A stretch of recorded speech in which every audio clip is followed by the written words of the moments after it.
السلام عليكم. اللهم صل وسلم وبارك على سيدنا محمد وعلى آله وصحبه وسلم. صباح الفل، صباحكم مشرق بنور الله، صباحك مليان بالرزق والبركة والخير والتفاؤل وكل حاجة حلوة عليا وعليك يا رب العالمين.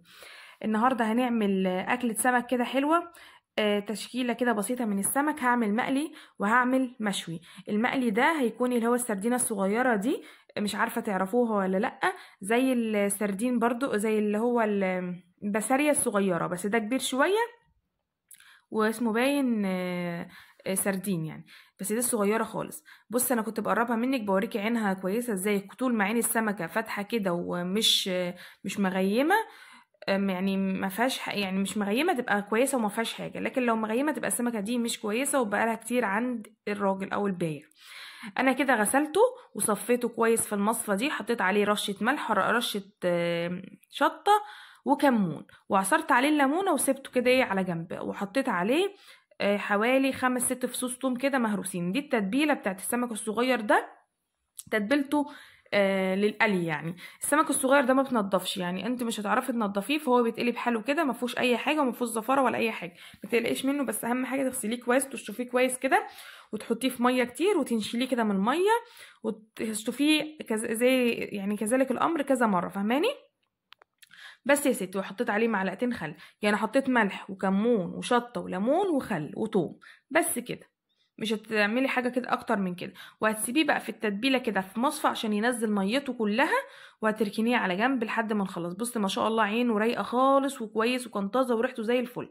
هعمل بقى سلطه بابا غنوج، هحط بتنجانيه كده تشوي جنبي على ما اخلص الاكل كله تكون الشوت عشان اعملها معاكم. انا مش هحطها على العين دايركت كده علشان هتنزل ميه او زيت. البتنجان لما بيشوي بينزل ماده كده زي الزيت، فهيبهدل لي البوتاجاز والعين، فحطيته في طاسه كده يعمل. ما تقلقوش، هتحطوه في طاسه كده فاضيه ما فيهاش ولا نقطه زيت، على الناشف خالص، مش هيجرى حاجه ومش هتتحرق منك. هتشيليها هتلاقيها زي الفل، هتغسليها مش هيلزق فيها اي حاجه. هنا عندي البوري ما شاء الله كان كويس جدا، بوري بورسعيد، كنت جايباه الصراحه من راجل كويس خالص، اللي هو مبطرخ ده، نضيف ما بشوش طبعا، بننضف بشويه بحاله. حطيته في رده وملح. هتحطي على الرده دي حوالي معلقه ملح وتقلبيهم في بعض وتعملي كده. هقولك على طريقه بجد للشوي، والله ولا هتشمي ريحه زفاره ولا هتشمي دخنه زفره نهائي نهائي نهائي. ايه هي الطريقه؟ انك لما تيجي تحطي الصاجه او الصينيه اللي هتشوي فيها، تحطي ملح بس ما تحطيش زيت ولا حتى نقطه صغيره. ما تقوليش نقطه صغيره تديله ريحه تديله بتاع، تخليه زي بره ما بيحطوش زيت نهائي. السمك المشوي الصح اللي بطعم كويس اللي ما بيتهريش بيتعمل من غير زيت، بيشوي من غير زيت. انا بشوف ناس بتشويه بزيت، بس لا طبعا غلط، وبيعمل دخنه وبيعمل ريحه زفاره، وبيكون يعني مش ماسك نفسه كده زي ما هتشوفيه في الاخر، بتحسيه مهري مش ماسك نفسه. اعمليه بنفس الطريقه والله بضمانتي مش هتشميله اي ريحه وحشه. انا حطيت حبه ملح بس. ليه حطيت ملح؟ عشان ما يلزقش، وتعلي عليه النار في الاول وبعد كده تهدي نص، عشان مش تهدي خالص، تهدي بس النار للنص كده عشان يستوي بس يبقى كويس. هنا يا ست الكل انا هعمل رز ابيض جنب السمك المشوي، مش هعمل رز ببصل. لان احنا بنحب الرز الابيض في الاغلب يعني جنب السمك المشوي كده بسلطه وخلاص. لكن لو هقلي سمك، يعني لو هقلي سمك اكتر، انا الوصفه بتاعتي كانت فيها سمك مشوي اكتر من المقلي. كنت عملته عادي ببصل، بس انا عشان هشوي بس فعملته ابيض كده خفيف خفيف بمعلقه زيت، وشوحته وملح ومكعب مرق وخلاص على كده. كان مفلفل وريحته رهيبه. هعمل بقى الدقه اللي هحطها على السمك. قرن فلفل رومي، عليهم كام فص من الثوم، عليهم حته من الفلفل الحراق. ما تقلقيش مش هتحرق لك الدقه، لان الدقه دي بيكون فيها ملح زياده شويه، فعشان كده الشطه مش هتحسي بيها. طول ما الملح زياده في الحاجه اللي هتعمليها، حتى لو حطيتي شطه الشطه مش هتحسي بطعمها، فاهماني؟ الملح بيغطي شويه على طعم الحرقيه اللي بتبقى في الفلفل الحراق. هنا يا ستي الكل بقى بدأت اشوح الرز. انا بحب اشوحه كويس جدا جدا علشان يبقى مفلفل معايا. زي ما قلت لكم قبل كده، انا اهم حاجه عندي الرز سواء اي نوع فيه لازم يكون مفلفل. لو معجن الصراحه ما بحبوش نهائي. بشوحه بقى كده كويس. حطيت ملح ومكعب المرق بس، ما حطيتلوش اي حاجه تاني. ليه مكعب المرق؟ يعني انا مش هسقيه بشوربه، هسقيه طبعا بميه كده مغليه زي ما انت شايفه، فحطيت المكعب المرق يغنيني عن لو هسقيه شوربه يعني، فهماني؟ بصي كده بقى وراه كده البتنجانيه هتلاقيها بدات تدبل وتتعمل وخلاص، مفيش اي حاجه في الطاسه ان هي محروقه. بس هتنزل بقى دلوقتي لو خدت بالك الصوص بتاعها، فايه ده كويس جدا. انا عملتها في الطاسه كده وقلت لك الطاسه ما فيهاش اي حاجه يعني، ولا زيت ولا اي حاجه، علشان ما يبهدلش البوتاجاز. هنا بقى يا ست الدقه زي ما احنا كلنا عارفين، توم وفلفل وفلفل حراق وملح وكمون ورشه صغيره جدا من الفلفل الاسود، فلفل اسود وملح، بس كده. ودقتها كويس جدا، حبيت ادقها في الهول معاكم، ما حبيتهاش اعملها في الهاند بلندر، حبيت اعملها زي طريقه زمان كده ايه وادقها قدامكم. هنا يا ستي بشرت جزرايه، هعمل بيها ايه يا ست الكل؟ هزين بيها واحط منها في السلطه، وازين بيها البابا غنوج، وازين بيها واحط منها حبه كده حوالي معلقه كده مبشوره في الدقه بتاعه السمك. ليه احط فيها دقه في دقه السمك؟ بتديني طعم التسكيره كده شويه، تبقى طعمها مسكر وبتخلي لي منظره حلو. تمام. عندك فلفل احمر حطي، انا ما كانش عندي. هنا الرز خلاص اتشرب. بصي بقى الميه او الزيت اللي نزله البتنجان، شفتي بقى ورا ده؟ لو كان الكلام ده نزل على البوتاجاز ايه كانت الدنيا اتبهدلت. الجزره اللي بشرتها هاخد منها للدقه بتاعه السمك، وهاخد منها في التزيين كده الجرنشه كده بتاعه الاكل. هنا خلاص خلصتها. ما تعمليش طبعا الحركه دي، انا عشان كنت مستعجله. ما تطلعهاش على النار، تقشريها على طول، لانك هتلاقيها مولعه نار بتطلع دخنه كده، الا بقى لو لابسه قلافز او اي حاجه، بس بجد هتكون سخنه جدا عليكي. انا ايه استعجلت كده، فايه حاولت اعملها بسرعه بسرعه.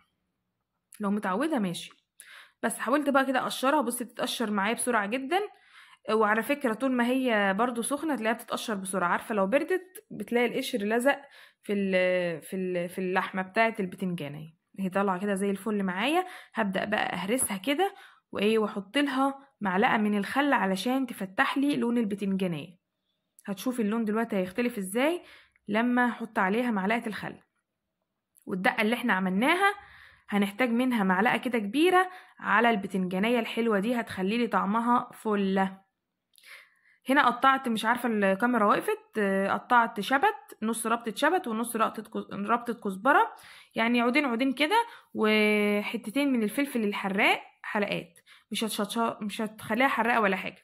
تمام، يعني طعم حاجه بسيطه كده بس. ومعلقه من الدقه اللي انا عملتها اللي هسقي بيها السمك المشوي، تمام، من دقه السمك المشوي. معلقه من الفلفل اللي انا قطعته والثوم والكلام من ده.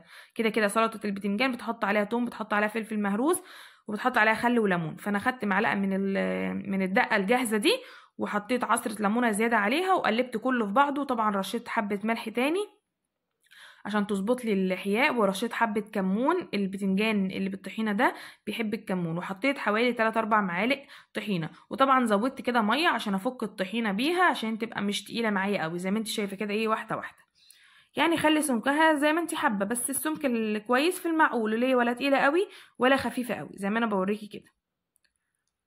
بس انا حبيت اعمل بابا غنوج، كان عندي بتنجان، قلت بدل ما اعمل طحينه اعمل بابا غنوج. ما عملتوش قبل كده معاكم خالص على القناه. ورشيتها من فوق كده رشه صغيره جدا من زيت الزيتون. في ناس بتحب تحط الزيت مع الخل وتقلب وكده، بس انا بحب احطه كده فريش على الوش وخلاص.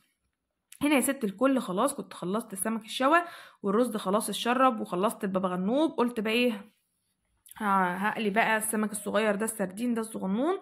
حطيت معلقتين دقيق على معلقتين نشا كده، وبدأت أنخله كده في مصفى لازم، لأن السمك الصغير ده أيا كان نوعه مش هتعرفي تعمليه واحدة واحدة، وهياخد منك وقت طويل جدا. فأحلى حاجة إنك تحطيه كده في مصفى، وتحطي عليه الدقيق مع معلقة النشا وتعفريه كده زي ما أنا وريتك. هنا بقى مش عارفة الزيت عندي ده مع إنه نضيف يعني مفيهوش أي حاجة، مش عارفة ليه كان بيعمل رغاوي كتيرة كده. أنا استغربت، بس إيه قعدت كل شوية إيه، هو ده طبيعي ولا مش طبيعي، ولا إيه اللي فيه، ولا السمك فيه حاجة ولا إيه. بس كملت بيه وخلاص، وبعد كده رميته. بس مش عارفة يعني ايه ايه المشكلة هنا وايه الغلط هنا. قلت ممكن علشان كنت بقلب مثلا بمعلقة سيليكون. السيليكون ساعات بيعمل رغاوي في الاكل كده.